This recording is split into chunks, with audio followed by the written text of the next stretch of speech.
ये दास करता वही करना था जो इन चंद श्लोकों में उन लोगों ने किया है जो भगवान को निराकार मानते हैं।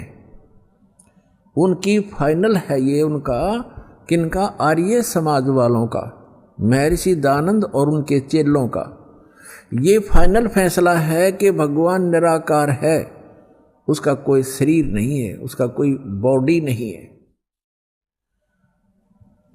और वेद भी उन्हीं के द्वारा अनुवादित हैं। ये चंद श्लोकों में परमात्मा ने उनकी दुर्बुद्धि पर पत्थर डाल दिए और एज इट इज अनुवाद करवा दिया जो वेद का होना चाहिए था। थोड़ा बहुत उन्होंने गड़बड़ी की है, वो आप बुद्धिमान समाज आसानी से समझ सकता है। परमात्मा के द्वारा दिए गए तत्व ज्ञान से उसको आसानी से समझ सकते। तो देख, कमाल की बात है, आपके ऊपर रहम है दाता का कि उन्हीं के द्वारा अनुवादित में ये स्पष्ट है कि परमात्मा मनुष्य सदृश है, वहाँ से चल कर आता है और वो एक पुण्य आत्माओं को मिलता है, अच्छी आत्माओं को मिलता है। और किस लिए मिलता है? उनको उपदेश देता है, उनको तत्व ज्ञान सुनाता है। और वो क्या लीला करता है ये देखिएगा। अब ये आर्य प्रतिनिधि सभा यानी महर्षि दयानंद के चेलों द्वारा अनुवादित है, जो भगवान को निराकार मानते हैं। लेकिन वास्तव में वेदों में परमात्मा नर आकार है। नर माने मनुष्य जैसा, सशरीर है, उसका नाम कबीर है और सतलोक से चल कर आता है। वहाँ जहाँ वो रहता है निज स्थान पर, सब भुवनों प्री, सब भुवनों के ऊपर के स्थान पर तिष्ठति, वहाँ बैठा है भगवान, राजा के समान देखने में है। वहाँ से चल कर आता है, 3 प्रकार से लीला करता है। जब द्वितीय प्रकार की लीला करता है, वो एक शिशु रूप धारण करके कमल के फूल के ऊपर, जल के ऊपर विराजमान होता है, जिस कारण से वो परमात्मा नारायण कहलाता है। नारायण का अर्थ होता है जल के ऊपर आके निवास करने वाला, आकर विराजमान होने वाला। और हम विष्णु जी को नारायण मान रहे थे, ये शेषनाग के ऊपर सोया करता, इसलिए नहीं, वो परमात्मा सतलोक से आता है, प्रत्येक बार यही लीला करता है और जल के ऊपर आकर विराजमान कमल के फूल पर होता है, इसलिए नारायण कहलाता है। तो वो नारायण है। और सत्यनारायण, सत्यनारायण का अर्थ होता है अविनाशी परमात्मा। सत्य माने अविनाशी, हम सत साहेब कहते हैं उसको, अविनाशी परमात्मा। तो अविनाशी परमात्मा कबीर जी हैं, श्री ब्रह्मा, श्री विष्णु, श्री शिव जी, ये नासवान परमात्मा हैं, भगवान हैं, स्वामी हैं, प्रभु हैं। इनकी जन्म मृत्यु होती है। और इसका प्रमाण है श्री देवी भागवत यानी देवी महापुराण, गीता प्रेस गोरखपुर से प्रकाशित, सचित्र मोटा टाइप, 3रा स्कंद 123 पृष्ठ पर। भगवान विष्णु स्वयं कहते हैं अपनी माता से कि तुम शुद्ध स्वरूपा हो और ये सारा संसार तुम इसे उद्भासित हो रहा है। मैं ब्रह्मा और शंकर, विष्णु जी करे, आपकी कृपा से विद्यमान है। हमारा आविर्भाव माने जन्म और तिरोभाव माने मृत्यु हुआ करता है, हम अविनाशी नहीं है। और शंकर भगवान कहते हैं, हे माता, ब्रह्मा जी का जन्म आपसे हुआ तो क्या मैं तमोगुण लीला करने वाला शंकर आपका पुत्र नहीं हुआ? अर्थात मेरी भी आप ही जनक हैं, मैं आपका पुत्र हूँ और हम केवल नियमित कार्य ही करते हैं। हम तीनों गुणों से उत्पन्न हैं, रजगुण ब्रह्मा, सतगुण विष्णु, तमगुण शिव जी, और हम केवल नियमित कार्य ही कर सकते हैं। जिसके भाग्य में जैसा है वैसा ही दे सकते, उसमें कोई परिवर्तन नहीं कर सकते। श्री देवी महापुराण ने चंद श्लोकों में इन भगवानों की पूर्ण लीला तकरीबन सतीथि क्लियर कर दी, स्पष्ट कर दिया, सारे कंसेप्ट क्लियर कर दे। ये नासवान है, दुर्गा जी इनकी माता है, रजगुण ब्रह्मा, सतगुण विष्णु, तमगुण शिव जी यही हैं और प्रकृति दुर्गा को कहते हैं और ये केवल नियमित कार्य ही कर सकते। तो जो नारायण है वो परमात्मा है, वास्तव में कबीर साहब है जो ऐसी लीला करता है। अब वेदों में दिखाते हैं आपको कि जब वो परमात्मा आता है शिशु रूप धारण करके, उस समय उनके परवरिश की लीला कंवारी गायों के द्वारा होती है। ये देखो, अब हम वेद पढ़ रहे हैं, आपको दिखा रहे हैं, ये वेद हैं। अभी आपको दिखाया था, अब और देख फिर पुनः दिखाते हैं। ये कहाँ से प्रकाशित है? सर्वदेशी कार्य प्रतिनिधि सभा, महर्षि दयानंद भवन, रामलीला मैदान, नई दिल्ली से। और ये इसके अनुवादक और ये मुद्रक Prince offset printers 1510 Pataudi house Daryaganj नई दिल्ली से। और अब हम आपको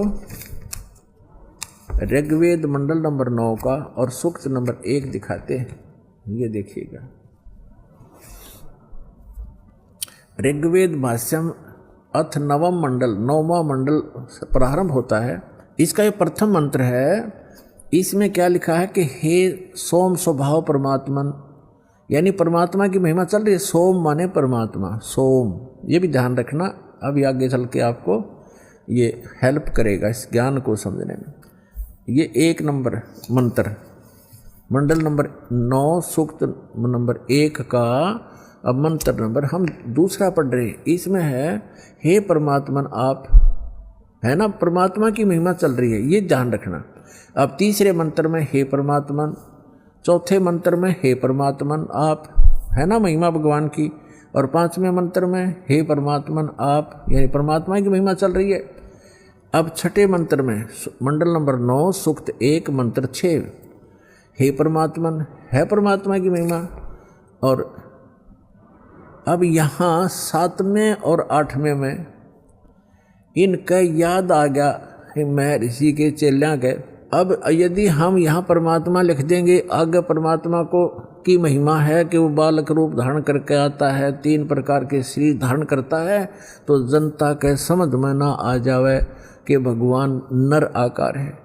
तो यहाँ इन्होंने परमात्मा ना लिख के पुरुष लिख दिया। ये देखिएगा, ऋग्वेद मंडल नंबर 9 सूक्त 1 और मंत्र नंबर 7, इसमें 6 तक तो उस हे परमात्मा लिखते आ रहे हैं, 6 तक तो।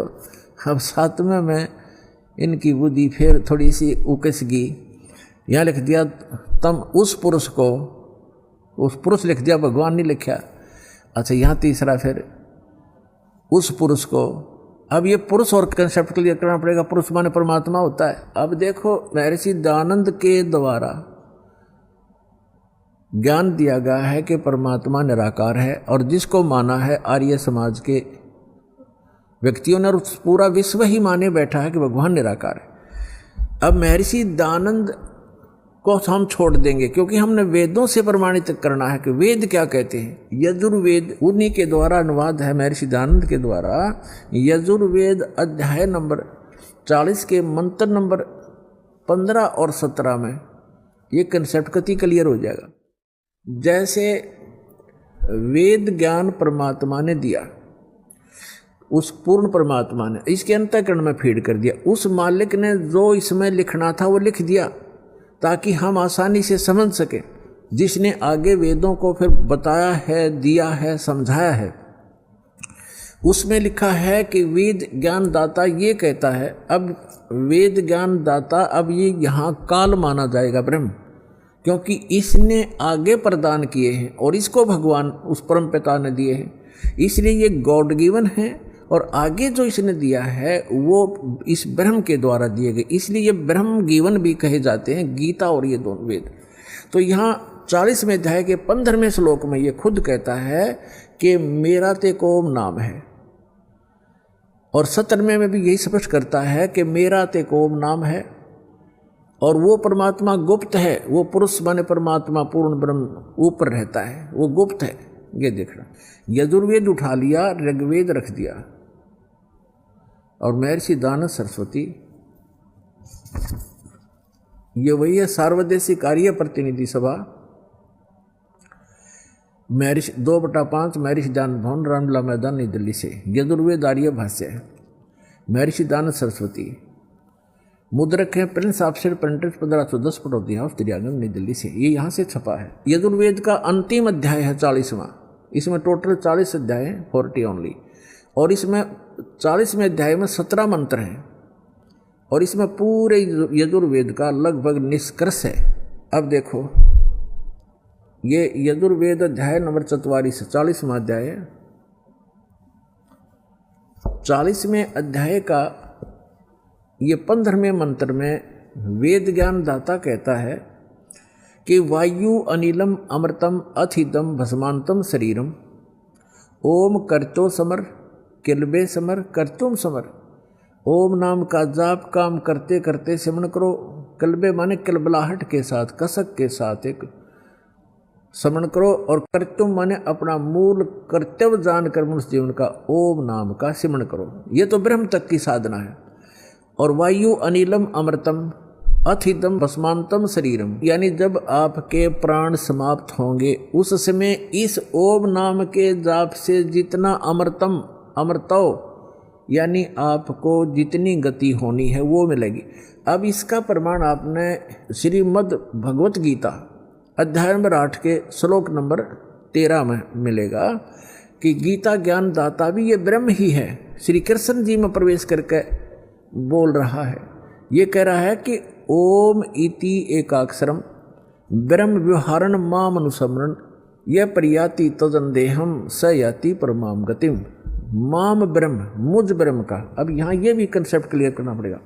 पुण्यात्माओं, आज तक ये लोक वेद दंत कथा सुनते सुनते हम बहरे हो गए और हम ढीठ हो गए, उस ज्ञान को कति कंप्लीट मान बैठे। जो हमने सुना वो फाइनल है और सभी भ्रमित है, कोई स्थिर नहीं है।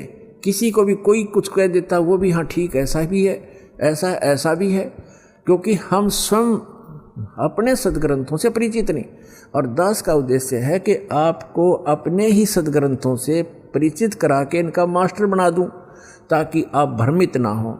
जैसे श्रीमद् भगवत गीता अध्याय नंबर 2 के श्लोक नंबर 53 में कहा कि अर्जुन, जब भिन्न भिन्न प्रकार के भ्रमित करने वाले वचनों से ज्ञान से आपकी बुद्धि हटकर एक परमात्म ज्ञान पर स्थिर हो जाएगी, उस परमात्मा के ज्ञान पर स्थिर हो जाएगी, तब तू योग को प्राप्त होगा, तब तो तू भगत बनेगा, यानी भक्ति योग्य होगा। तो जब तक आप भ्रमित हैं, कोई कुछ कह देता वो भी ठीक, वो कहता वो भी ठीक, तो तब तक आप भक्त नहीं बन सकते, आप सफल नहीं हो सकते।